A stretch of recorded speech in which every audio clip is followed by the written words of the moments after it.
أعوذ بالله من الشيطان الرجيم. بسم الله الرحمن الرحيم. يا أيها المزمل قم الليل إلا قليلا نصفه أو انقص منه قليلا أو زد عليه ورتل القرآن ترتيلا. إنا سنلقي عليك قولا ثقيلا. إن ناشئة الليل هي أشد وطئا وأقوم قيلا. إن لك في النهار سبحا طويلا واذكر اسم ربك وتبتل إليه تبتيلا. رب المشرق والمغرب لا إله إلا هو فاتخذه وكيلا.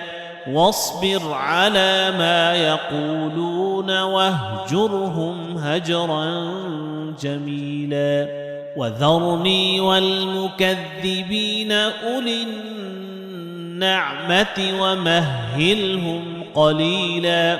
إن لدينا أنكالا وجحيما وطعاما ذا غصة وعذابا أليما. يوم ترجف الأرض والجبال وكانت الجبال كثيبا مهيلا. إنا أرسلنا إليكم رسولا شاهدا عليكم كما أرسلنا إلى فرعون رسولا. فعصى فرعون الرسول فأخذناه أخذا وبيلا.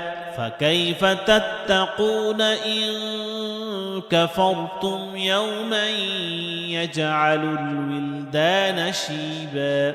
السماء منفطر به كان وعده مفعولا. إن هذه تذكرة فمن شاء اتخذ إلى ربه سبيلا. إن ربك يعلم أنك تقوم أدنى من ثلثي الليل ونصفه وثلثه وطائفة من الذين معك والله يقدر الليل والنهار. علم أن لن تحصوه فتاب عليكم فاقرؤوا ما تيسر من القرآن. علم أن سيكون منكم مرضى وآخرون يضربون في الأرض يبتغون من فضل الله وآخرون يقاتلون في سبيل الله فاقرؤوا ما تيسر منه. وأقيموا الصلاة وآتوا الزكاة وأقرضوا الله قرضا حسنا. وما تقدموا لأنفسكم من خير تجدوه عند الله هو خيرا وأعظم أجرا. واستغفروا الله إن الله غفور رحيم.